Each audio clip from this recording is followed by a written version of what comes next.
Mercoledì 22 novembre, buongiorno Sicilia da Angelo Gagliano. E da Emanuela Corsi, buongiorno. E allora subito, intanto la cronaca con i fatti più importanti. C'è stato un altro naufragio al largo di Lampedusa, una donna di 26 anni originaria della Costa d'Avorio finisce in mare durante il trasbordo ed è morta annegata, e emergono anche nuovi particolari agghiaccianti sul decesso della bimba originaria della Guinea dopo che un barchino era colato a picco a Capo Ponente. Ancora un naufragio ed ancora vittime a Lampedusa. Dopo il decesso di una bimba di 2 anni, un altro barchino è colato a picco al largo delle Pelagie. L'ennesimo viaggio della Speranza, culminato in tragedia, si è verificato a 28 miglia dalla costa di Lampedusa quando una carretta del mare ha iniziato ad imbarcare acqua. Immediati soccorsi. È stato però nella fase di trasbordo dal barchino alla motovedetta della Guardia di Finanza che la carretta in metallo ha ceduto ed è colata a picco. In mare sono finiti tutti e 47 migranti originari di Guinea, Mali e Costa d'Avorio. Una donna, 26 anni, originaria proprio della Costa d'Avorio, è rimasta in acqua per pochi minuti, ma quando è stata recuperata era già esanime. Inutile ogni tentativo di rianimarla. Secondo i superstiti, il barchino era salpato lunedì sera da Sfax, Tunisia. Intanto, dall'ispezione cadaverica emergono particolari agghiaccianti sulla morte della bimba di 2 anni avvenuta nel naufragio a Capo Ponente. La vittima aveva una manina priva di 2 falangi, una prova del fatto che la piccola sarebbe rimasta schiacciata, probabilmente a seguito di una rissa sull'imbarcazione oppure per l'improvviso spostamento dei migranti sul barcone per paura di finire contro gli scogli.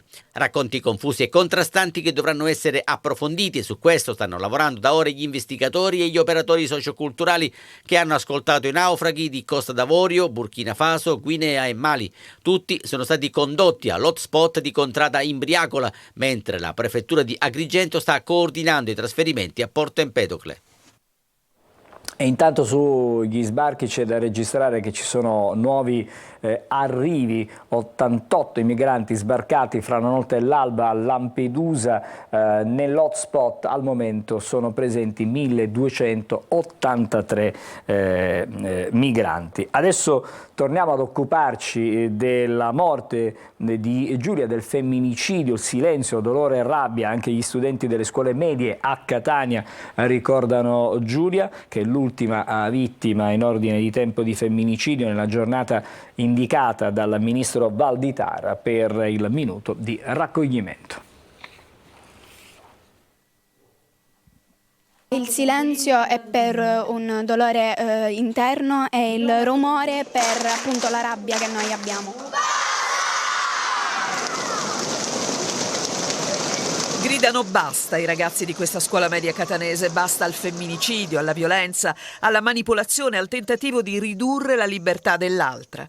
Dopo il minuto di silenzio indicato per oggi dal ministro Valditara per ricordare Giulia Cecchettin, tra questi giovanissimi uomini e donne di domani impera il sentimento di sdegno nei confronti di Filippo, l'ex fidanzato di Giulia, per i dettagli emergenti di un femminicidio che appare sempre più studiato e feroce. Una persona che non si può considerare anche essere umano, perché di solito quando una persona si ama si vuole sempre il meglio. Costringeva a Giulia a stare con lui e non rispettava le sue libertà. Era un uomo orribile e soprattutto insensibile e immaturo, dato che dopo che Giulia l'aveva lasciato almeno si rimane in amicizia, migliori amici secondo me. Avere sulla coscienza una persona poi cambia tutta la vita. Uccidere una ragazza soltanto perché ti ha lasciato è un gesto da pazzi, quindi non si può neanche classificare sano di mente. Per questi alunni, giovani rappresentanti del Consiglio Comunale dei Ragazzi che hanno improntato la loro azione sul tema del rispetto, questa storia colpisce e getta una luce di incertezza per il futuro.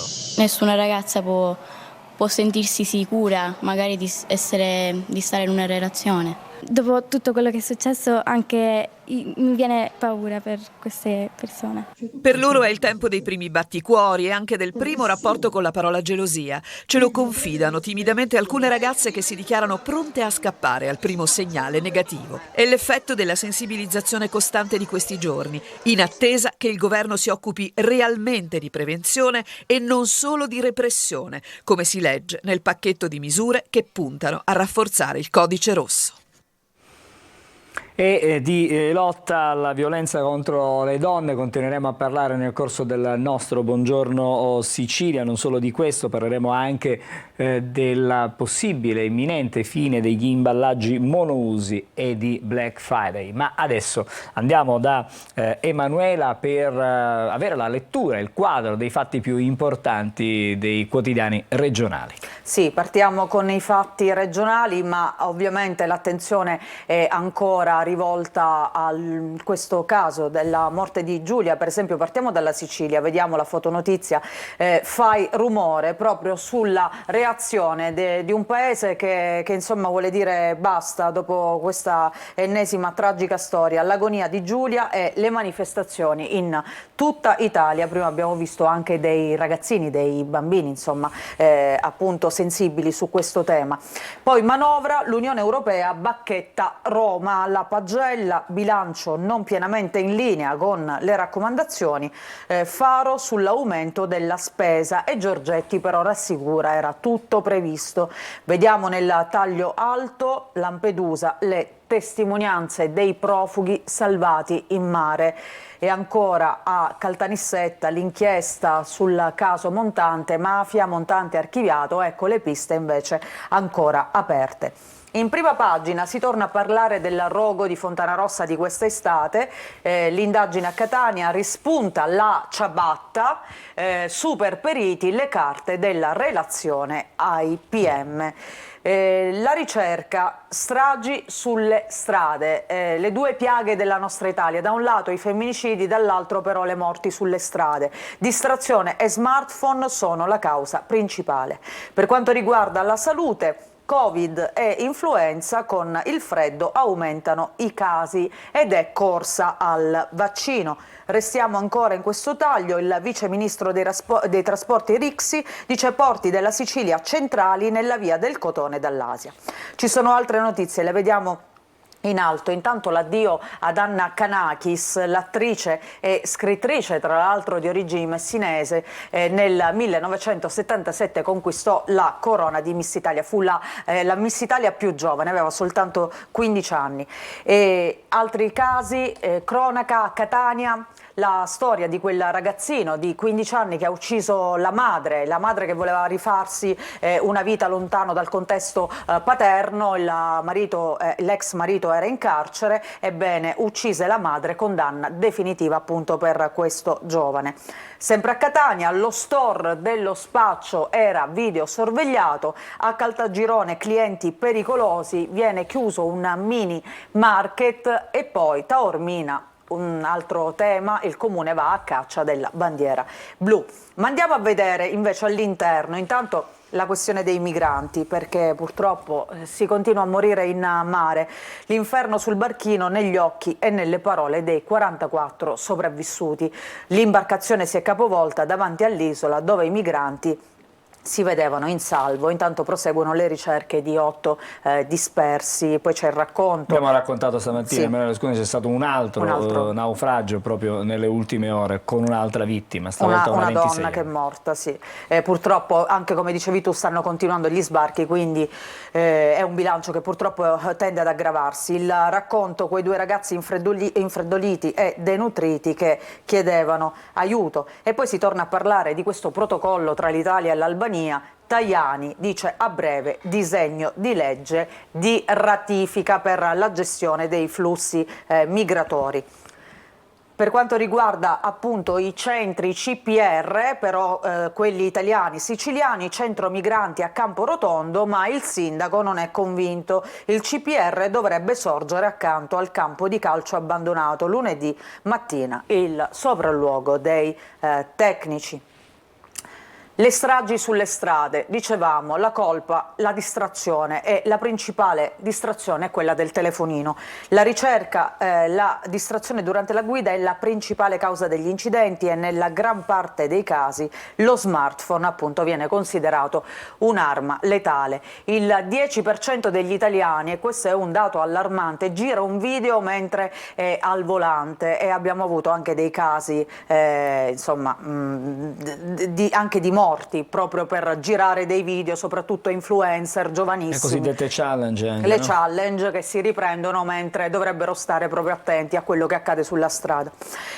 La festa degli alberi, il patrimonio green è ridotto e in sofferenza.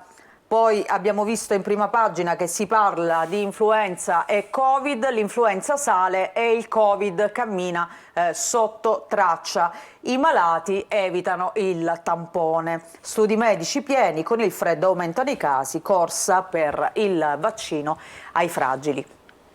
Questa notizia arriva invece da Teramo, accoltella e uccide il padre, litigavano spesso, dicono i testi. E a proposito di litigi con i genitori, qua invece il caso inverso, cioè uccise la madre, condanna a 16 anni, diventa definitiva. Questa è la sentenza della Cassazione per la giovane madre. Fu accoltellata dal figlio quindicenne il 25 luglio del 2022 nella sua casa a San Cristoforo. La condanna adesso a 16 anni del minore, difeso dall'avvocato Francesco Giammona, è dunque diventata definitiva. Vediamo questa notizia che ha dell'incredibile, perché è stato allestito in una casa uno store dello spaccio, cioè un vero e proprio negozio dove potevi acquistare. Siamo a Catania? A Catania.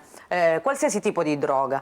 Su un tavolo ovale erano messe in vendita varie tipologie di sostanze stupefacenti già suddivise in dosi, quindi avevano allestito appunto questo tavolo, uno store a domicilio di sostanza stupefacente che è stato scoperto dai carabinieri del nucleo operativo di Fontanarossa all'8° piano di Viale Nitta. Il blitz ha portato all'arresto in flagranza di un 32enne e di un 38enne con dei precedenti specifici per detenzione di droga finalizzata allo spaccio. Come funzionava? I clienti suonavano al citofono dotato di una telecamera e una volta riconosciuti come acquirenti venivano fatti accomodare nella bottega per la scelta della droga. Insomma, c'è chi preferiva l'erba, chi preferiva qualcos'altro. Comunque, vabbè, diciamo che poi è finito questo commercio. La prima pagina della città di Catania, invece, della provincia di Catania, scusami, sempre della Sicilia, città universitaria per il rilancio, sinergia tra Comune e Ateneo, lavori per oltre 100 milioni dall'antico corso all'Ascoli Tomaselli. Nell'area dell'ex Vittorio Emanuele previste 3.000 studenti, aule per 3.000 studenti. Il rettore Priolo, i posti letto ERSU totali passeranno da 600 a 1.300. Una vera e propria rivoluzione da questo punto di vista. Sì, esatto. In alto ancora Catania, quella classifica è bugiarda, in città la differenziata è stata persino raddoppiata. Parla l'assessore Tomarchio che chiarisce questi dati forniti da Italia Oggi, dice non sono aggiornati e in questo momento la città risponde bene invece sulla raccolta differenziata. Cambiamo adesso giornale, andiamo a vedere il giornale di Sicilia che apre con la questione degli ospedali. Gli ospedali terra di frontiera. Al Policlinico il furto di cavi elettrici manda in tilt un intero reparto, esami istologici bloccati. Al Civico i parenti di un paziente minacciano con un bisturi e picchiano un infermiere. I 2 episodi, gli ultimi di una lunga serie, rilanciano l'allarme sulla sicurezza dei nosocomi palermitani. Ancora, a proposito di sanità, SOS di manager e medici, le forze di polizia ci aiutino. Migranti a Lampedusa, più di 1.000 arrivi, non si trovano i dispersi, raffica di sbarchi, come dicevamo, nonostante il maltempo. E poi la fotonotizia invece è dedicata al Medio Oriente, schiarita per la tregua tra Israele e Hamas. Gaza si va verso un cessate il fuoco di 4 giorni per liberare appunto una cinquantina di ostaggi. Dopo tanti giorni di conflitto, di guerra, speriamo che possa effettivamente esserci questo cessate il fuoco. Altre notizie, vediamo nel taglio basso, allora province, si sblocca la riforma all'ARS, arriva il sì in commissione, adesso però la parola passa all'Aula. Cuffaro invece per quanto riguarda le europee, adesso valuterò se candidarmi, rammarico per le scelte di Forza Italia, restiamo alleati leali nel governo. A Marinella di Selinunte, porto invaso dalle alghe, scoppia l'ira dei pescatori.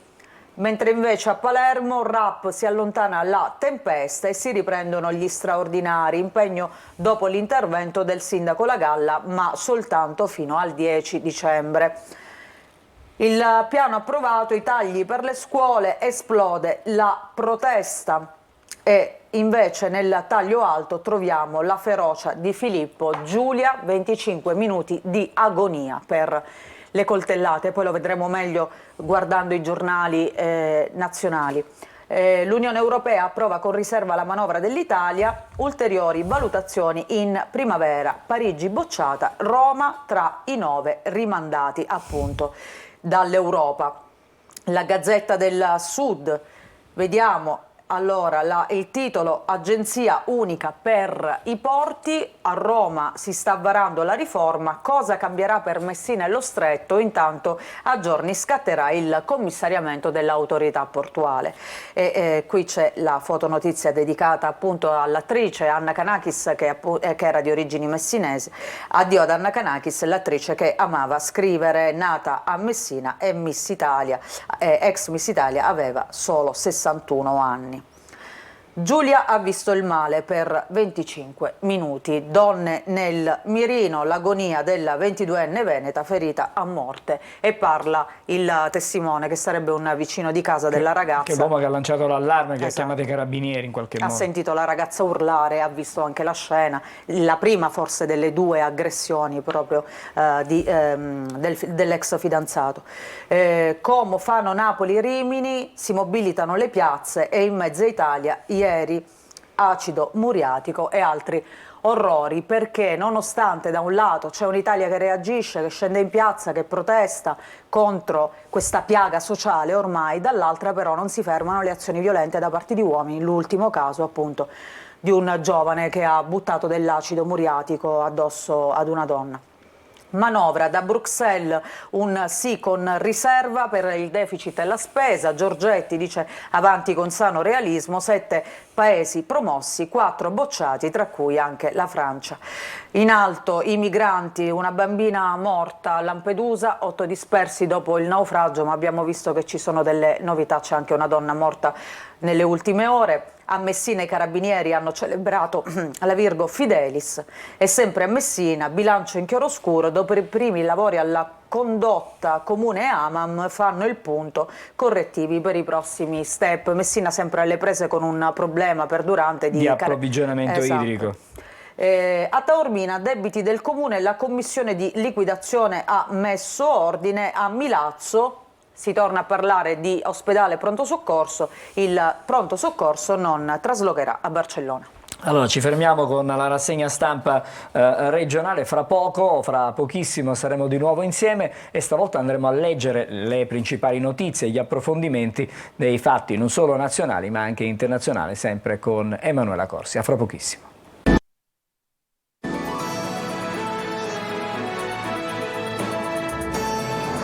Eccoci di nuovo insieme a Buongiorno Sicilia, torniamo da Emanuela Corsi per vedere adesso i fatti più importanti, le notizie principali sulle prime pagine e non solo dei quotidiani nazionali con in primo piano che cosa? Immagino il Medio Oriente? Il Medio Oriente e soprattutto la vicenda di Giulia, perché si comincia a ricostruire cosa è accaduto appunto in quelle ultime ore della giovane. Partiamo per esempio dal Corriere della Sera. Giulia ha lottato oltre 20 minuti, inaudita ferocia. La GIP, i calci e le coltellate, potrebbe farlo ancora. Secondo il GIP, Filippo potrebbe commettere nuovamente un omicidio. L'ex confessò agli agenti quando è stato fermato: ho ucciso la mia ragazza. Quindi l'ha fatto in Germania la confessione? Ha fatto subito appena è stato fermato. Ora lui si trova ancora chiaramente in Germania in attesa di estradizione e poi bisognerà capire cosa racconterà appunto.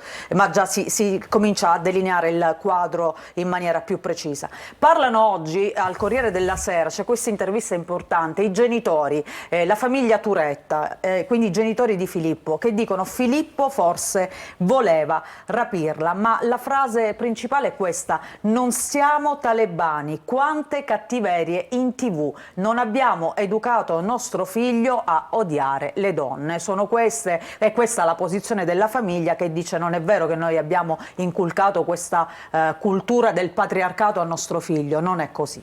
Poi, come dicevi, chiaramente la questione in Medio Oriente, vediamo la fotonotizia. L'intesa sugli ostaggi, tregua di 4 giorni, liberi 50 donne e bambini, la mediazione del Qatar, lo stop ai droni.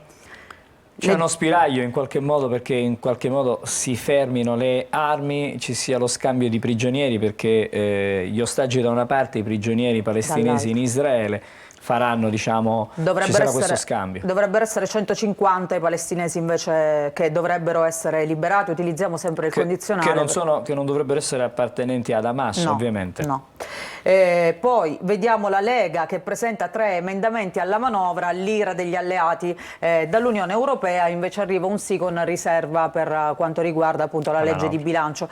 L'ira degli alleati perché al photo finish, diciamo, la Lega ieri sera si chiudevano i tempi per presentare appunto questi emendamenti. La Meloni aveva chiesto agli alleati per snellire i tempi, quindi per evitare poi una lunga discussione in Parlamento, quindi, e invece la Lega ha inserito questi 3 emendamenti un po' a sorpresa. Assalto alla festa in Francia con i coltelli contro i bianchi, è morto un ragazzino di 16 anni. Carta e plastica, sfida in Europa sugli imballaggi, arriva l'allarme del ministro Urso. Ne parleremo stamattina e cercheremo di capire qualcosa in più, lo faremo con un docente universitario.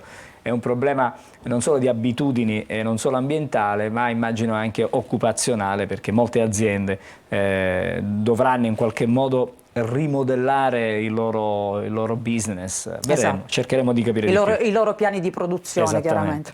Nel taglio alto vediamo l'addio ad Anna Kanakis, morta a 61 anni, fu la miss più giovane, come abbiamo già visto. E poi la riflessione: Paola e Yannick e le virtù italiane. Paola Cortellesi e Yannick Sinner, che oggi rappresentano un po' un'Italia nuova, anche di successi. Paola Cortellesi per quanto riguarda il cinema, con il suo ultimo film, che l'ha vista tra l'altro non solo nei panni di attrice ma anche di regista per la prima volta, e Yannick Sinner, che ci ha regalato tante gioie con appunto lo sport, con il tennis. Adesso però Sinner è in nazionale in Coppa Davis, l'Italia fa l'esordio domani, speriamo che il suo contributo possa essere fattivo, decisivo.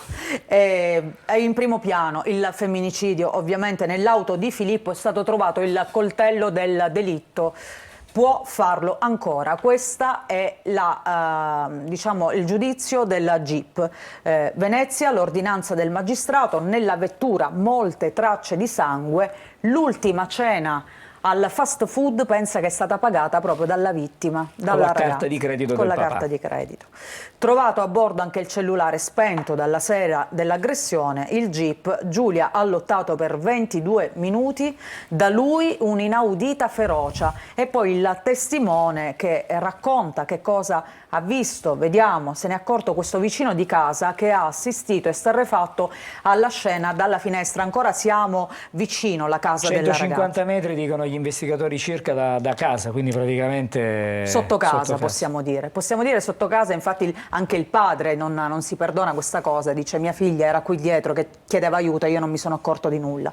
Invece il vicino sì, e dice ho sentito una voce femminile urlare così mi fai male, e chiedeva aiuto. Ho visto lui prendere a calci mentre lei si trovava a terra, e poi ho visto un'auto di colore scuro allontanarsi con entrambi. Poi sul posto i carabinieri hanno trovato numerose tracce di sangue e un coltello da cucina senza manico di 21 centimetri, il coltello che all'inizio ha fatto sorgere alcuni sospetti e pensavano che fosse quella l'arma del delitto. C'era anche mezza impronta di scarpa, però in realtà è stato trovato un altro coltello proprio nell'auto di Filippo Turetta, che vediamo appunto in questa immagine. È detenuto ad Halle in Germania in attesa appunto di estradizione. Ho ucciso la mia ragazza, la prima frase agli agenti in autostrada che lo hanno appunto fermato perché hanno visto quest'auto ferma in autostrada al buio con i fari spenti e hanno avuto dei dubbi. Da lì diciamo che gli agenti Anche perché finiva la benzina, erano finiti i soldi. E quindi la fuga non poteva più continuare. La procura di Naumburg, estradizione possibile in pochi giorni, il 22enne è detenuto appunto in una cella singola. Vediamo altre notizie sempre su questo argomento. La nostra non è mai stata una famiglia patriarcale, sono le parole dei genitori di Filippo. Forse Filippo voleva rapirla. I genitori dell'assassino: per Giulia proviamo un dolore immenso. Nicola ed Elisabetta Turetta: possesso o maschilismo non c'entrano, crediamo che nostro figlio sia impazzito. E poi nel frattempo cosa accade? Mentre dicevamo c'è un'Italia che scende in strada con proteste, con manifestazioni e iniziative varie, getta l'acido sul volto della ex, lei lo aveva già denunciato, quindi nessun deterrente evidentemente nei confronti di chi continua ad usare violenza sulle donne. Da oggi comunque il codice rosso, la revisione del codice rosso approda in Senato perché adesso si proverà ad introdurre anche delle norme per in qualche modo prevenire. Esatto. C'è più prevenzione, si aggiungerà prevenzione alla repressione.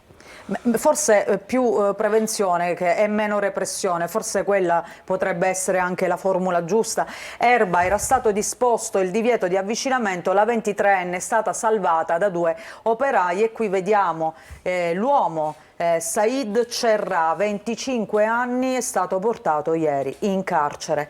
Ma c'è un altro caso di cui che è finito un po' sotto traccia, purtroppo, perché la storia di Giulia è troppo forte anche dal punto di vista mediatico. È incredibile anche questa storia. Anche questa, una dottoressa che è stata assassinata.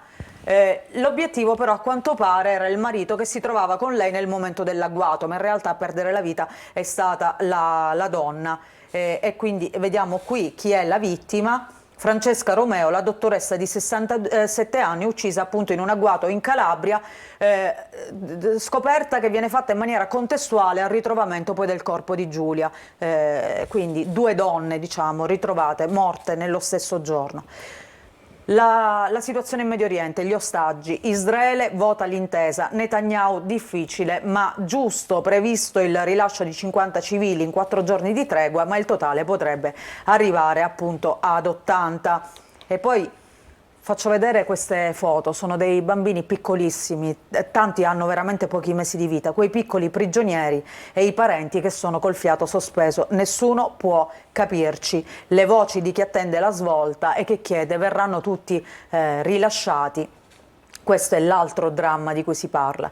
Poi tra poco sentiremo questa notizia che approfondiremo: imballaggi, le aziende italiane allo scontro sulle regole dell'Unione Europea, sfida riuso riciclo, oggi il voto, Urso, impatto pesante appunto sulla nostra industria. Andiamo a vedere velocemente anche le altre prime pagine. Repubblica, intanto nel taglio centrale il titolo è questo: violenza, divisi sulla scuola, su queste iniziative che vuole intraprendere il governo. C'è uno scontro in Parlamento, il governo presenta il suo piano a tempo per sensibilizzare gli studenti sulle relazioni tra sessi, ma per le opposizioni è troppo poco. Al Senato intanto arriva l'ok bipartisan al decreto contro i femminicidi. Negli istituti italiani gli alunni protestano con 1 minuto non di silenzio ma di rumore. Il killer, quindi si torna al caso di cronaca, si è fatto pagare la cena da Giulia e poi l'ha massacrata, scrive Repubblica. Nel taglio alto, Israele e Hamas, intesa su tregua e ostaggi, appunto per quanto riguarda la guerra in Medio Oriente. Andiamo a vedere la Stampa. Ostaggi, intesa con Hamas, tregua di 4 giorni, il nodo del consenso delle vittime e dei detenuti, il premier e la strada giusta. Scambio tra 50 rapiti e 150 appunto palestinesi, ma i falchi di Netanyahu frenano. E poi la fotonotizia, subito lo Ius Schole, il sindaco Lorusso a Torino, nella scuola primaria, dice 1 su 4 bambini è senza cittadinanza. Andiamo a vedere il Giornale. c'è una polemica tra Lilli Gruber e Giorgia Meloni, perché intanto scrive il giornale, se questo è patriarcato, sinistra ossessionata, Lilli Gruber attacca la Meloni, dice un po' l'esempio del patriarcato, della destra patriarcale, questo è. Ma sbaglia mira, scrive il giornale, la Premier risponde alla Gruber con una foto che dice tutto, ed è questa, dove si vedono 4 generazioni a confronto, l'ultima è la figlia appunto di Meloni, l'altra è la madre e la nonna, e dice questa è la mia famiglia patriarcale, ecco, sono tutte donne. E oggi va in aula la legge appunto anti-femminicidio. Stessa cosa fa anche Libero. Femminismo e martello, l'uso politico della morte, i movimenti di sinistra tentano l'assalto al governo, femminicidi, colpa di Giorgia, scontro tra Gruber e Meloni, il premier, famiglia patriarcale, appunto la mia è di donne, e fa vedere quella foto abbastanza esaustiva. Le carte dell'arresto di Filippo, intanto soggetto pericoloso e imprevedibile. Se abbiamo ancora un minuto faccio vedere ancora qualche... Un'ultima prima pagina. Ok, un'ultima, ecco, prendiamo il Riformista, perché...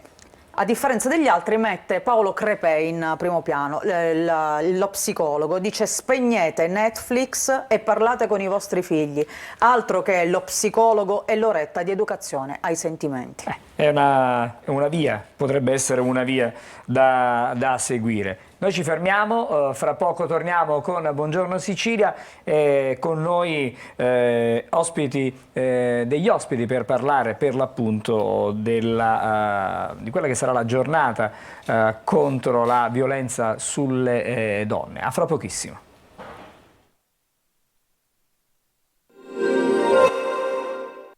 Ben ritrovati ai nostri telespettatori da Vanessa Minotti di Trebi Meteo. Un'area di bassa pressione per la giornata di mercoledì apporterà dell'instabilità al sud Italia sulle 2 isole maggiori ma anche sul medio versante adriatico. Maggiori schiarite invece altrove. In dettaglio in Sicilia tempo come dicevo instabile con piogge, rovesci non esclusi anche dei temporali, ventilazione che soffierà sostenuta con mari in prevalenza mossi. Temperature massime che saranno in lieve flessione, clima comunque nel complesso piacevole, con temperature tra i 17 e i 20 gradi. Diamo uno sguardo anche alla situazione poi attesa per la giornata di giovedì, che a tratti sarà ancora instabile con piogge e rovesci sparsi, alternati comunque a parziali schiarite e pause asciutte. I venti tenderanno ulteriormente a rinforzarsi con mari in prevalenza molto mossi, a tratti anche agitati. Temperature massime che saranno per lo più stazionarie con valori tra i 17 e i 22 gradi. Tutti i dettagli sull'app di Trebi Meteo.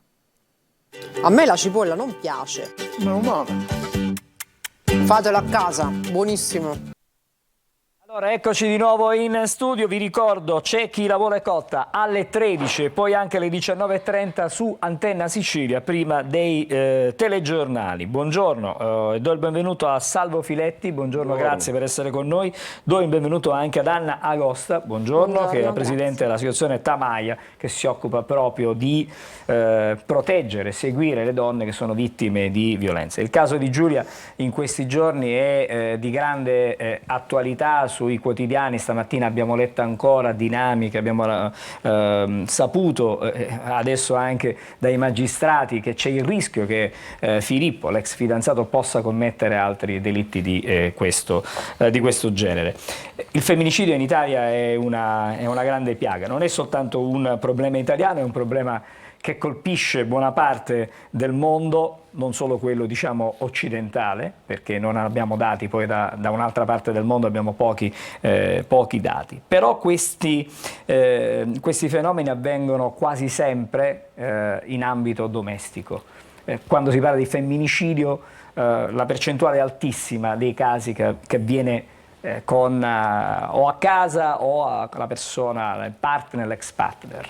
La testimonianza vostra quotidiana mi pare che conferma questo dato. Sì, i dati ci dicono che anche a livello mondiale, non solo italiano, una donna su 3 nell'arco della sua vita ha vissuto una situazione di violenza o la sta vivendo in questo momento. Una donna su 3 vuol dire che è il 30% della popolazione mondiale e tra l'altro è considerata la prima causa di morte delle donne, il femminicidio, che indica proprio un crimine specifico dell'uccisione di una donna perché donna. e l'autore di questa violenza efferata è sempre un uomo non uno sconosciuto, ma un uomo col quale la donna ha una relazione di intimità. O comunque quindi, si è relazionata, no? diciamo che di solito ha una relazione di intimità, quindi un fidanzato, il marito, l'ex fidanzato, il padre.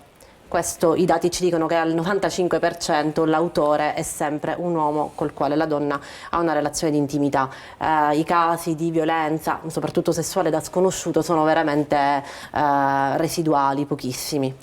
Con Salvo Filetti vorrei parlare invece di quello che è l'evento, poi torniamo anche sul tema del femminicidio. C'è un evento che si sta preparando a Catania proprio il 25 di novembre in occasione della giornata che vuole insomma essere da simbolo, ricordare che ci sono troppe donne vittime di violenza. Allora si fa qualcosa, si parla anche di lezioni a scuola per l'affettività, diciamo così, per cercare di aiutare i nostri giovani. Però c'è questa manifestazione che si fa alla Joy Hub a Catania, che è un progetto che mette insieme donne ribelli. Donne ribelli. Perché ribelli? Ma ribelle, noi abbiamo iniziato, abbiamo iniziato dichiarando che esiste una generazione ribelle che è trasversale a qualsiasi età, cioè questa donna disubbidiente che sempre con gentilezza che riesce nel proprio mondo ad avere risultati grazie ad una disubbidienza rispetto al sistema, rispetto all'ingabbiatura che spesso da un punto di vista sociale ci si ritrova, no?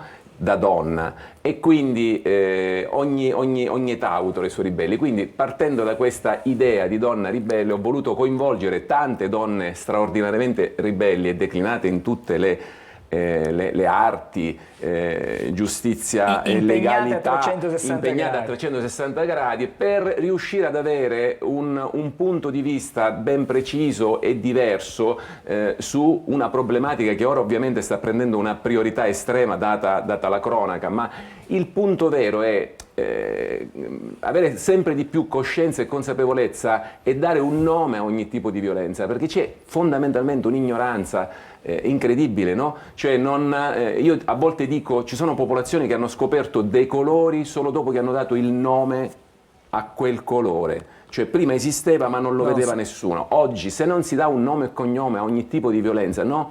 Una persona non si rende conto di subirla.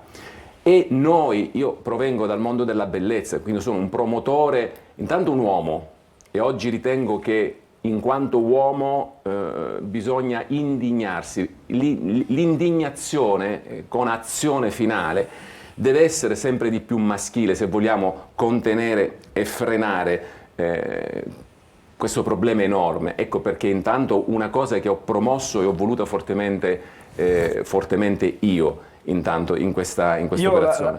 La riflessione che faccio, questo Joy Hub che si attiva il 25 di novembre, l'idea di renderlo, non dico permanente, però fare in modo che ci siano sempre più avvenimenti cadenzati con una certa frequenza per la sensibilizzazione, per l'educazione, potrebbe essere, diciamo, un'idea. È in conto questo tipo di progetto? Ma è un'idea, vogliamo tenerla aperta e ciclica sicuramente, ma vorrei sottolineare che noi proveniamo dal mondo della bellezza, noi siamo, poi o voi o non voi, centro di ascolto, cioè io mi occupo ogni giorno delle donne e della bellezza delle donne.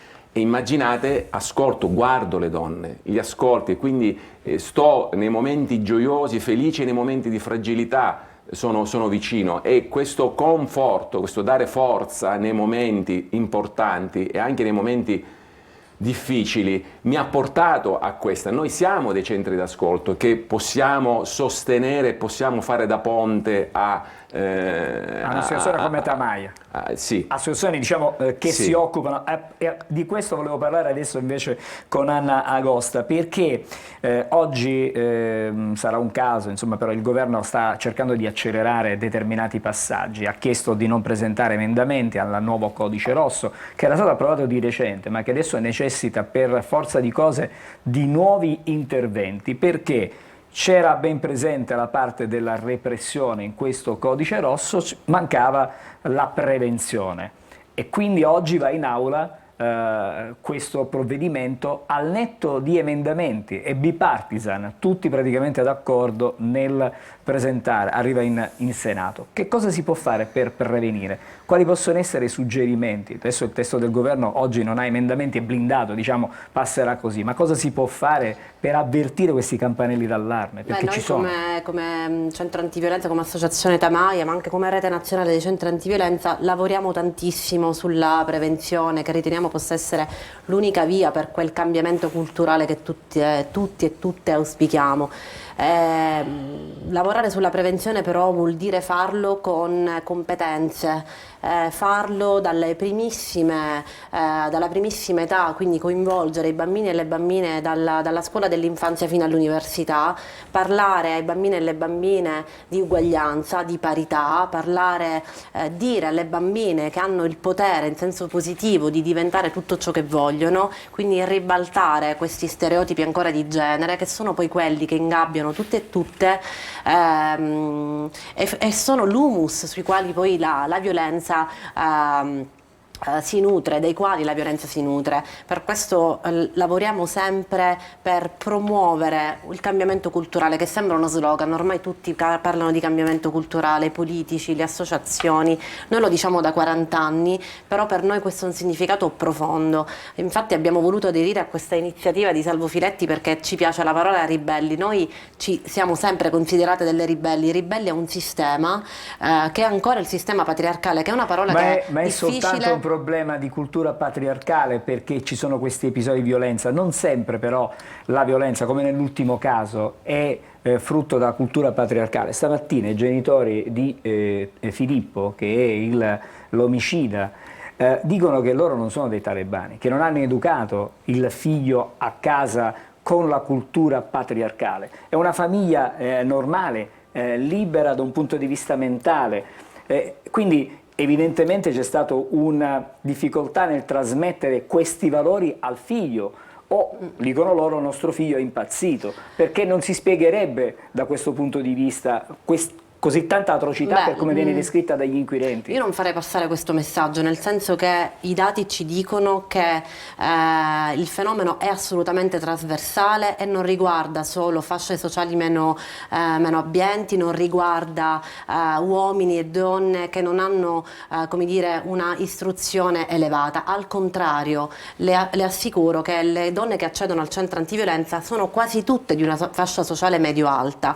Quando parliamo di cultura patriarcale non ci riferiamo solo ai talebani o a quelli che consideriamo estremisti. Purtroppo tutti e tutte noi siamo intrisi di cultura patriarcale. O è maschilista? Maschilista e patriarcale, in entrambe le accezioni. E questo che cosa vuol dire? Vuol dire che c'è un esercizio di un potere dell'uomo sulla donna, e questo appunto è la violenza, nella definizione che anche l'articolo 3 della Convenzione di Istanbul ci dà. Cioè partire da questo assunto e riconoscere la violenza, quindi parlarne nel modo corretto e dire che quando c'è una disparità di potere tra uomo e donna, quella è violenza ed è un reato, una violazione dei diritti delle donne. Già questo è il primo passo. Non diciamo che era un pazzo, era un ragazzo normale. Non stiamo dicendo che era un pazzo, lo dicono i genitori. I genitori, diciamo che l'opinione dei genitori chiaramente quale può essere. Anna, però se mi posso riagganciare alla domanda.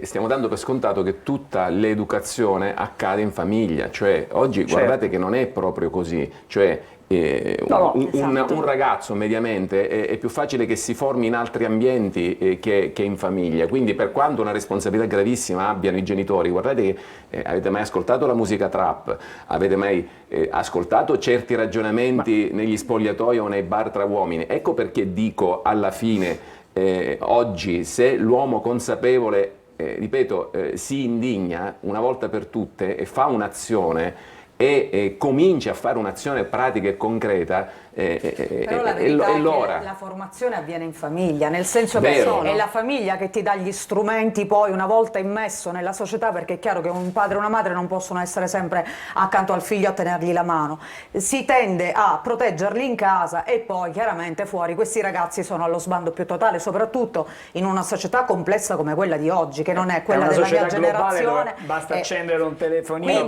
ma quello più è forte lo strumento che ti dà la famiglia, più sei capace incapace fuori di capire cosa è giusto e cosa è sbagliato. Noi forse apparteniamo a quella categoria di sani perché siamo stati educati bene, nel senso che abbiamo avuto qualcuno che ci ha fatto capire cosa era meglio fare o non fare, poi chiaramente le scelte... È anche vero che il contributo della famiglia ha un suo peso, ma è vero che poi c'è la scuola che ha un altro peso, c'è la signori, società, i ragazzi sono tutto il giorno online, forse non ci rendiamo conto. Il problema è che anche i genitori oggi sono sempre online, questo è il problema più grave. Anche se sono apparentemente a casa, i ragazzi non sono dentro casa, non sono formati dai genitori in quel momento, questo voglio dire, quindi è una problematica importante questa. Potremmo discutere per ore e ore. Però la famiglia, quello che dicevamo prima, cioè la famiglia dà un modello, quindi se per esempio in famiglia il modello è che la madre deve occuparsi integralmente del lavoro di cura, questo è un modello patriarcale. Certo. Se la madre non ha più lavorato perché il padre, il marito ha detto, non ha imposto, magari non proprio con un'imposizione forte, però ma con un'imposizione subdola,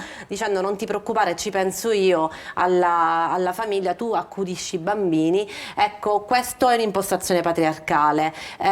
Questo volevo dire, non parliamo di famiglia, ecco, questo è un modello.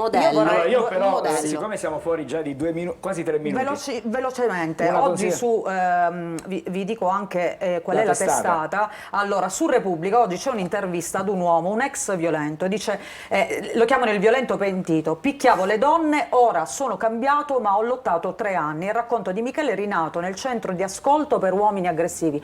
Questi centri di ascolto per uomini aggressivi devono lavorare in maniera, diciamo, contestuale rispetto a quello che fate voi, oppure servono a poco o niente? Risposta brevissima. Allora, i dati ci dicono ad oggi che servono poco, perché abbiamo episodi di femminicidio nonostante l'uomo fosse seguito in questo tipo di percorsi. Io ritengo però che possano fare un buon lavoro, a condizione che chi si avvicina a questi percorsi lo faccia non in maniera strumentale, ma con una effettiva rivisitazione critica delle proprie condotte, quindi con un'ammissione, perché se tu ti presenti un percorso del genere dicendo però io non ho fatto niente, lo fai solo per avere degli sgravi di pena. Serve a poco. Volevo ricordare l'appuntamento. L'appuntamento dalle 9:30 fino alle 13, concludiamo in bellezza con Carmen Consoli perché sarà un ospite d'eccezione, ma ripeto abbiamo personaggi nel mondo della legalità e giustizia, tra cui Rosalba Recupito, che è la presidente della terza sezione penale del Tribunale di Catania, Nunziella Di Fazio, che è la direttrice delle carceri di Piazza Lanza. Insomma, abbiamo tantissime persone, parleremo di violenza economica con la dottoressa Murolo, insomma anche a proposito dell'ultima battuta e dell'ultimo argomento trattato, insomma vi aspettiamo. 9:30-13 in via Scudo Costarelli 26. Perfetto. Benissimo. Aspetto tanti uomini però. Grazie davvero. Grazie. Ci fermiamo e poi torniamo, parliamo stavolta di un altro tema, non ha niente a che vedere, però parliamo di stop al monouso. Fra pochissimo.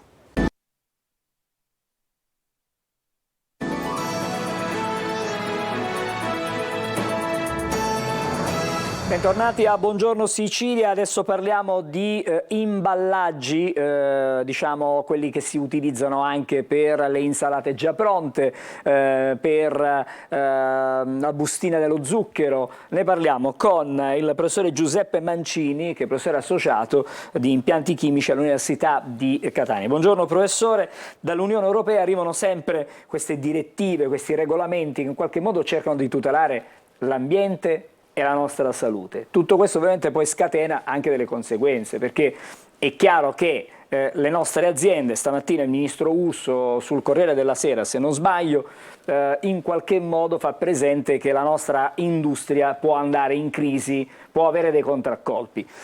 Queste sono le riflessioni del ministro, chiaramente il ministro che si occupa del Made in Italy, si occupa di quella che è l'industria italiana. L'interesse dell'Unione Europea è proprio quello di curare l'ambiente? Intanto buongiorno a tutti gli spettatori e grazie per l'invito. C'è un'esigenza di sforzo importante in un sistema che sta vedendo progressivamente aumentare ogni anno la quota di rifiuti da imballaggio, che è cresciuta negli ultimi anni circa del 20%, si prevede che cresca del 20% fino al 2030 e in particolare i rifiuti in plastica, imballaggi in plastica cresceranno fino al 46% in più rispetto alla situazione attuale. Questo chiaramente preoccupa l'Europa perché l'obiettivo evidentemente prima di tutto è la prevenzione della produzione, e quindi c'è uno sforzo importante in questa direzione. Questo sforzo si esterna in diverse direzioni, una tra quelle è certamente la lotta al flaconcino monouso, se vogliamo semplificare, o all'imballaggio monouso, che ha evidentemente declinazioni differenti, nel senso che lo vediamo per esempio quando andiamo in nostra piacevole vacanza in albergo, ancora molti alberghi hanno le cosiddette confezioni monouso di shampoo di non ricaricabile, quindi quelle in bustina per intendersi, sotto i 50 ml, ecco, quelle saranno vietate, non le potremo utilizzare, e da quel punto di vista un certo significato questo potrebbe averlo. Diverso discorso può avere per esempio anche per il consumatore il divieto sostanzialmente di utilizzare confezioni monouso per esempio nella vendita dell'insalata, quella che noi compriamo oggi al supermercato completamente lavata, pronta per l'uso nella singola confezione, che troviamo estremamente comodo da utilizzare. Ma lì, professore, chiedo scusa, la interrompo, finirà questo mercato? Se c'è lo stop, io non posso andare a comprare l'insalata monouso prendendola appeso al supermercato, perché da un punto di vista igienico chiaramente ho qualche diciamo perplessità, no? La vedo là, è sterile, dovrebbe essere confezionata in ambiente sterile. Che cosa mi faccio? Mi porto la busta da casa? Allora anche là è un problema, perché poi la busta la utilizzeremo comunque all'interno del supermercato per metterci il prodotto che dobbiamo esportare, quindi ci sarà comunque un imballaggio che però l'Italia ha imparato a sviluppare anche con delle tecniche innovative, quindi con dei materiali biocompostabili, che chiaramente in qualche modo riducono poi l'impatto finale ambientale di questo processo di gestione del rifiuto. Per rispondere alla sua domanda, certo c'è anche un problema di igiene, c'è un problema di conservazione del prodotto che spesso si sottovaluti, perché quella confezione evidentemente garantisce una shelf life, cioè una durata del prodotto molto più ampia di quella che potrebbe essere il prodotto sconfezionato, ne garantisce l'integrità. Ecco, è un sistema che secondo me deve trovare un equilibrio, perché su alcune diciamo gestioni comode, le chiamerei io, del monouso probabilmente si è fatto un eccesso, siamo andati un po' oltre quello che effettivamente è la sostenibilità ambientale, ci ammantiamo tutti di voglia di sostenibilità ambientale, però non siamo disposti a fare un minimo sacrificio. Però bisogna trovare un equilibrio, e questo equilibrio diciamo che l'Italia in qualche modo è stato capostipite nelle soluzioni tecnologiche, perché sono uno sviluppo delle imprese del packaging che veramente ha introdotto fortissima innovazione. L'Italia ha molto puntato sul riciclo e proprio per questo ha sviluppato delle filiere intere che evidentemente proteggono il prodotto agricolo, lo mantengono e consentono al consumatore di avere un prodotto fresco, pronto e disponibile. Io su questo vorrei fare una riflessione, che molto spesso non si tiene conto del tempo.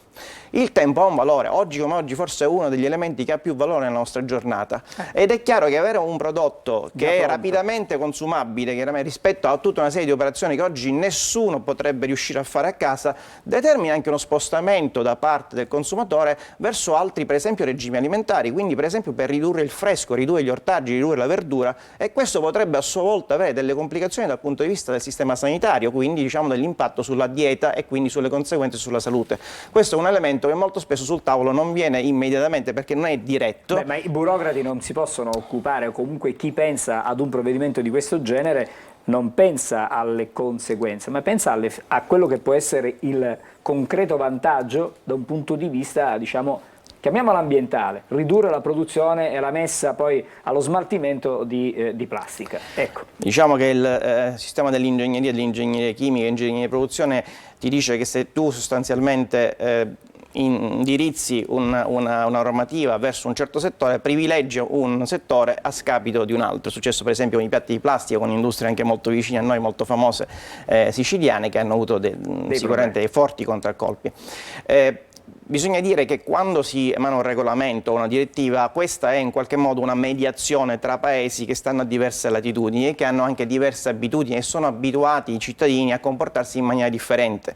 Non è identicamente, non può calare dall'alto immediatamente il comportamento applicato a uno svedese e il comportamento applicato a un siciliano, non perché sono di individui uno buono e uno cattivo, ma perché hanno nel tempo, molto lentamente e gradualmente, sviluppato anche per densità di popolazione differente comportamenti provvedimenti differenti. Ma questi provvedimenti poi vanno recepiti anche a livello nazionale, perché chiaramente c'è una differenza tra i regolamenti e le direttive. Sì, non c'è dubbio.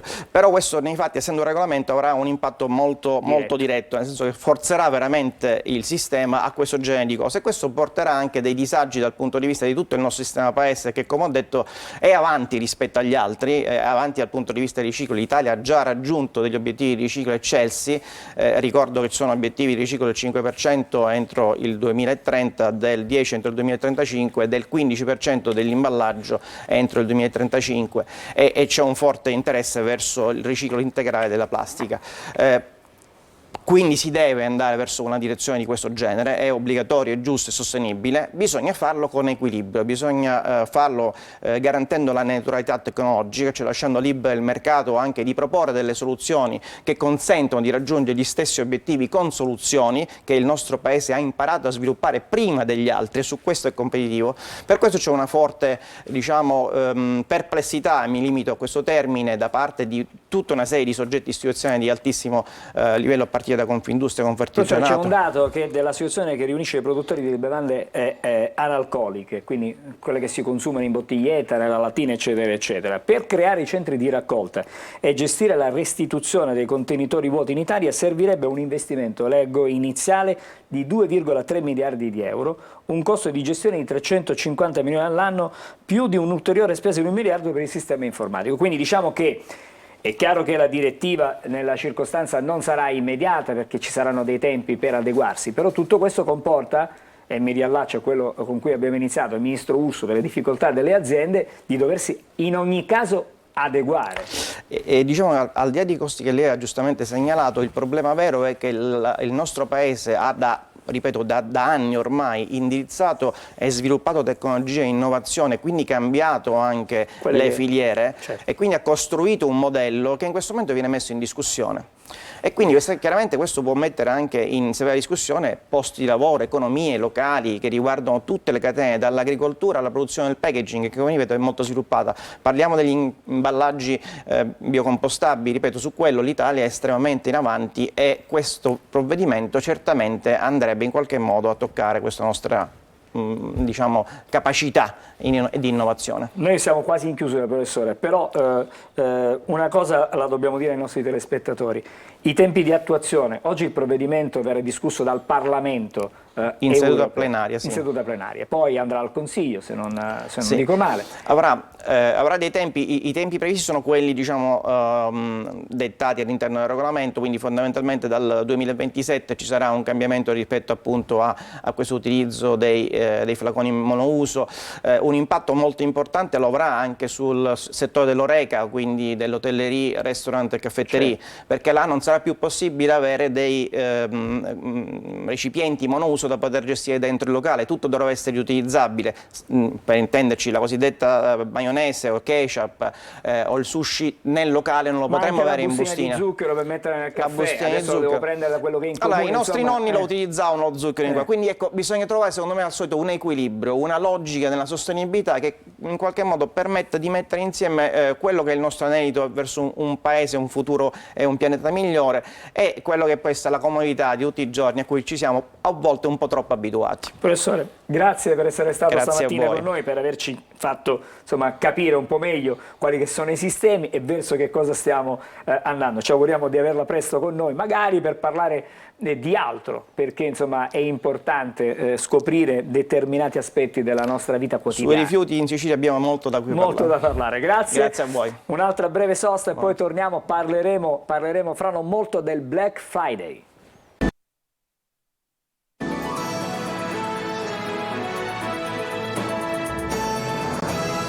Eccoci, siamo di nuovo insieme, buongiorno Sicilia, e diamo il benvenuto e ritroviamo in studio, anzi ospitiamo per la prima volta in studio Eleonora Platania, che è la vicepresidente di Impresa Donna. Buongiorno, con lei parliamo stamattina di Black Friday, che è un modo, come dire, che anticipiamo qualche sconto rispetto a quella che è la stagione degli sconti, dei saldi, no? Quindi uno sconto continuo. Uno sconto continuo. Per noi è uno sconto continuo. Non è una nostra, diciamo, non è un nostro, non è una nostra abitudine, non affonda le radici nella nostra cultura. Importiamo ormai tutto dal mondo sassone, anglosassone, per tanti motivi. Però serve. Serve perché? La domanda che io le faccio io adesso, per cominciare, considerato che la stagione non è andata come si sperava, perché la stagione non è ancora cominciata, forse oggi è il primo giorno uggioso, cioè, ecco. I commercianti possono pensare a questo Black Friday come, diciamo, un'ancora di salvezza, fra virgolette, considerato che fino ad oggi non si è venduto poco quello che era l'inverno, no? Parliamo intanto dell'abbigliamento. Che comunque la gente chiede ancora capi estivi, certo, sono 25 gradi fino a 2 basta fare giorni una fa. passeggiata a lungomare e la gente è ancora in costume, c'è chi azzarda anche un bagno, quindi da comunque stamattina forse è il primo giorno infatti uggioso. Allora sicuramente serve perché è un modo per fare, glielo dico molto volgarmente, per fare cassa. Per noi è inutile, siamo stati fermi, da noi le mezze stagioni non ci sono più, è inutile, ci sono due Italie, c'è poco da fare. Stiamo vedendo una grafica che la regia ci mostra, riferita al Black Friday del 2023, si prevede un'adesione del 61% della popolazione italiana, un calo rispetto all'anno scorso di 4 punti. Di 4 punti. Grosso modo, perché questo calo? Perché c'è l'e-commerce, può essere? L'e-commerce, un'altra piaga sicuramente. Allora, serve anche quello, ma relativamente, anche perché le aziende in questo noi non vengono incontro, perché quando noi andiamo a fare l'online, io azienda faccio l'online, metto tutto online, e c'è l'azienda fornitrice che vende lo stesso prodotto e partecipa al Black Friday. Alla fine noi cosa... I margini non ci sono, siamo sotto, decisamente sotto, quindi favorevoli sì, ma quantomeno chiediamo... Che ci siano delle regole? Che ci siano delle regole, che ci sia una sorta di aiuto anche da parte delle aziende, per non parlare poi dell'aiuto che chiediamo al governo italiano in primis. No, stavo vedendo che c'è pronta un'altra grafica e che adesso andiamo a commentare anche, perché ci proiettiamo già al prossimo. Cioè, qui invece si analizzano quelle che sono le fasce, no? Di potenziali sicuramente acquirenti. La fascia giovane. Giovani tra i 18 e i 34 anni il 71%, genitori con figli minorenni al 70%. Questo, diciamo, è lo spaccato di chi praticamente si appresta a sfruttare, fra virgolette, ad approfittare del Black Friday. Sì, però io ribadisco. Allora, non è meglio comunque acquistare in un luogo fisico, provare, guardare un tessuto, guardare un materiale, piuttosto che comprare così ad occhi chiusi? Ma perché secondo me la cultura dell'acquisto online si è sviluppata moltissimo durante il Covid. Diciamo che in quel momento l'e-commerce ha salvato moltissime aziende, ha salvato un comparto importante. Però è finito. Però chiaramente una volta che ci si è posizionati sul mercato è difficile improvvisamente sparire. Poi ci sono delle multinazionali che fanno... Ma a quel punto, io parlo ovviamente per le piccole aziende, ci vorrebbero delle regole, perché se io mi rifornisco da te, azienda più grossa, quantomeno vienimi incontro, o imponiamo dei costi, imponiamo dei prezzi, e allora andiamo di pari passo e lavoriamo entrambi, altrimenti diventa difficile. C'è una concorrenza sleale, non mi voglio... Però è così, io ti rifornisco, però poi applico un prezzo che ti danneggia sostanzialmente. O comunque farmi acquistare il prodotto ad un prezzo anche più basso, in modo che io possa raggiungere lo stesso prezzo. Sono allo stesso così costo. I margini di guadagno, diciamo, restano lì e io posso sopravvivere, perché chiaramente l'e-commerce ha costi inferiori. Ha costi inferiori, in voglia, c'è poco da fare, poi ci stanno le truffe, Attenzione, questo è un altro tema che va attenzionato, però diciamo il Black Friday ormai l'acquirente online si è fatto anche furbo. Ci sono le truffe, ma l'acquirente online, siccome ha acquistato ormai da tempo, sa come comportarsi, come fare. Ci sono i siti che sono sconsigliati, ci sono quelli che sono conosciuti. Io sono vittima di una truffa online recente, cioè sono del settore, Però voglio dire, esistono, diciamo, quelli, ci sono gli acquirenti ormai che vanno solo sull'e-commerce. Pratici, sì, sicuramente. Per questo Black Friday quali sono, secondo lei, diciamo, i settori che possono beneficiare di più? Penso l'elettronica sicuramente. E per questo c'è una giornata dedicata, a parte il Black Friday ci sarà cioè il Cyber Monday. Esattamente. Ok. Arriva il 27. E quindi siamo là, completiamo il mese. Sì, sicuramente l'elettronica, forse i giochi per i ragazzi, per i bambini. Io sconsiglio l'abbigliamento, ma forse perché sono di parte. Acquistare online Però abbigliamento se non sei sicuro di quello che stai acquistando come misura anche. Sì, tessuti, materiali, tranne che tu hai già visto il capo, anche. Vestibilità, ma poi anche il... Secondo me così si diminuisce anche il nostro di lavoro, perché se è tutto online, noi che ci stiamo a fare? Dico, io azienda piccolina posso mettere tutto online, ma alla fine perché devo avere un negozio? Con i costi di un negozio. Con i costi di un negozio, dove non entra nessuno, magari lavoro online, ma perché tenere poi un negozietto aperto? È un costo in più che grava sul mio bilancio. Le volevo fare un'ultima domanda a proposito, e poi vado da Emanuela per una chiusura con lei. È possibile che in questo fine settimana qualcuno ne approfitti per fare regali di Natale? Può essere questa l'idea? Sicuramente è questa. Per anticipare, visto che ci sono gli sconti, io mi metto dentro il regalo e faccio. Ma sicuramente è questo. Ma ci auguriamo quantomeno che sia questa, giusto per cominciare, perché siamo fermi, davvero fermi. Io ricordo che in Inghilterra, per esempio, si parte con gli sconti invernali subito dopo Natale, il Boxing Day sarebbe il nostro Santo Stefano. E lì veramente la fregatura, perché tu devi fare il regalo magari 2 giorni prima, lo paghi a prezzo pieno, dopo 2 giorni viene scontato, perlomeno noi i saldi li facciamo partire un po' dopo.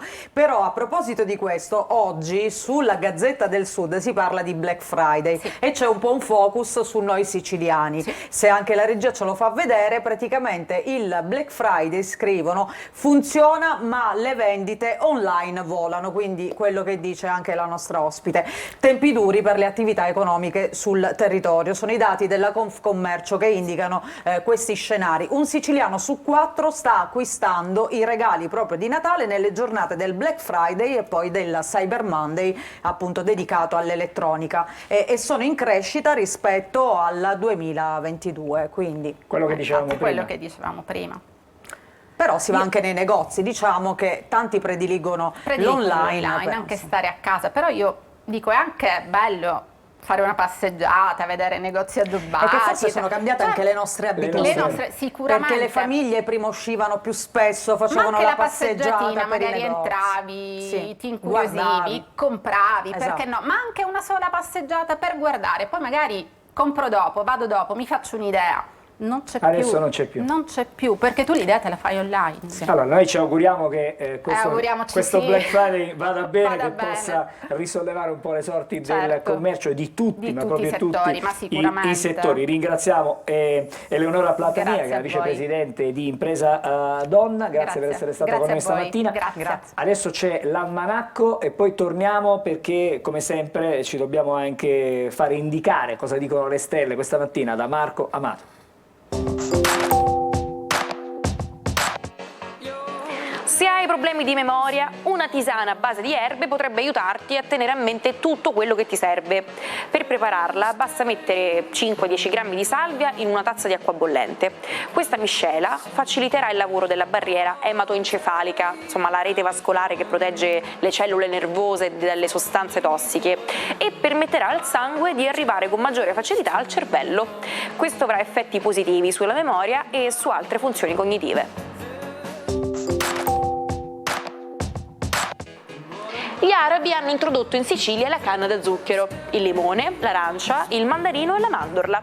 Alcuni degli ingredienti chiave della regina della pasticceria siciliana, la cassata. Si pensa che l'origine del nome possa derivare dal latino caseus, formaggio, o dall'arabo casat, bacinella, facendo riferimento alla ciotola usata per l'impasto. Quando ti trovi in una situazione in cui qualcuno è un po' vessato e capisci che avrebbe bisogno di un po' di respiro, l'espressione inglese che puoi utilizzare è cut somebody some slack, letteralmente tagliare a qualcuno un po' di allentamento. Si può rendere in italiano con dare un po' di tregua.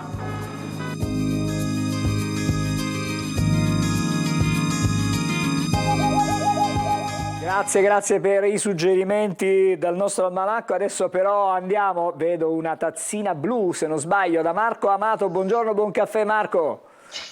Buongiorno. Non è soltanto blu, c'è qualcosa di dorato anche dentro. No, è un po' particolare come tazzina perché è una doppia tazza. È una tazzina.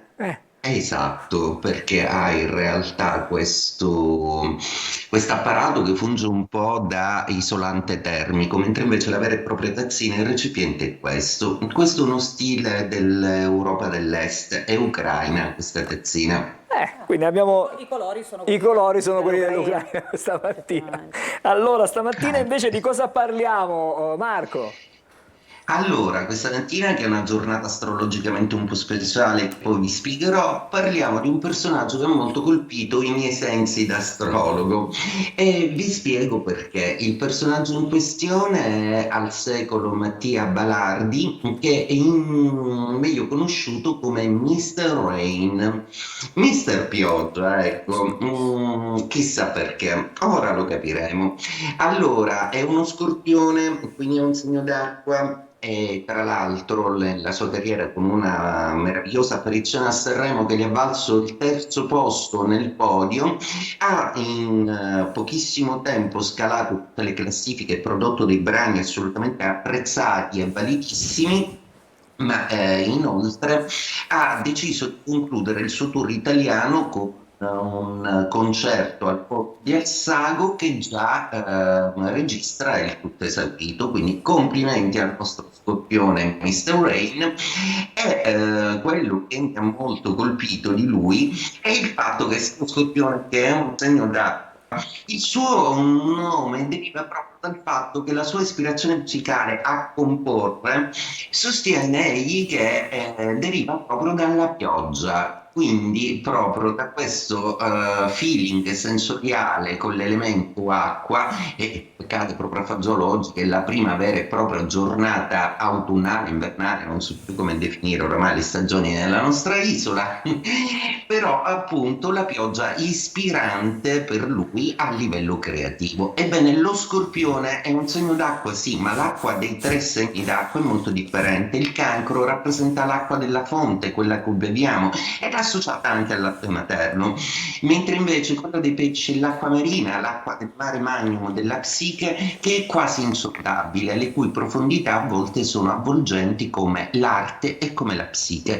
L'acqua dello scorpione invece è l'acqua delle paludi, della pioggia, è l'acqua che crea l'humus, è l'acqua che crea la fertilità delle cose, è anche l'acqua che fa marcire a volte il seme perché rinasca ad una nuova vita. Ecco, vedete, l'acqua un po' teorizzata e amatissima, soprattutto in un film che vi consiglio di vedere, che amo pazzescamente, che è Memorie di una Geisha, in cui proprio la protagonista viene associata all'elemento acqua, alla pioggia proprio. L'acqua sembra un elemento debole perché in effetti non ha una forma sua specifica, ma prende sempre la forma del contenitore. Eppure l'acqua è forte perché l'acqua fa arrugginire le spade, scuote i ponti e ha ragione della pietra nel tempo. L'acqua è forte. E detto questo, torniamo alle stelle. Oggi primo giorno di Sole in Sagittario, quindi viva i segni di fuoco, una nuova energia, una nuova frequenza per tutto lo zodiaco. Ariete, Leone e Sagittario potranno gioire, in particolare il Sagittario. Finisce lo Scorpione e si apre la stagione del segno dell'istinto. Il Sole è doriforo, porta con sé pure Marte, c'è già Mercurio in Sagittario. Ho fatto un paio di settimane nel raccontarvi di come Mercurio in Sagittario ha reso la comunicazione alquanto interessante nell'ultimo periodo e ne abbiamo avuto prova. Adesso il Sole carica di energia il segno di fuoco e della generosità. Vi ricordo anche, a proposito del Black Friday, che il Sagittario è il segno del dono, quindi l'arte di donare e di sacrificarsi per metà uomo, metà animale. Il Sagittario rappresenta come segno doppio il divario tra la ratio, parte umana, e la parte istintuale, cavallo animale. Ebbene, oggi i segni di fuoco chiaramente troneggiano, per cui un po' meno per i segni d'acqua. Gli Aria sono molto avvantaggiati, per cui Acquario, Gemelli e Bilancia godono di nuove energie, soprattutto il creativo Acquario, che è il migliore amico zodiacale del Sagittario, ma anche la Bilancia. Ecco, l'Ariete gode in particolare di anche tanti traguardi ottenuti. I Terra rallentano un po', ma il Toro riprende finalmente un pochino di agilità, perché finalmente posso dare delle belle notizie del Toro. Finiscono le opposizioni Scorpione, quindi cari Toro è un po' più leggera per voi. I Vergini invece ne iniziano le quadrature, quindi i nodi vengono al pettine, mentre invece i Capricorno, ancora sospettosi, si convincono che invece le cose non erano come le vedevano. Ebbene, detto questo, vi auguro una splendida giornata con un sole in Sagittario, buon Black Friday e buona continuazione di settimana a tutti.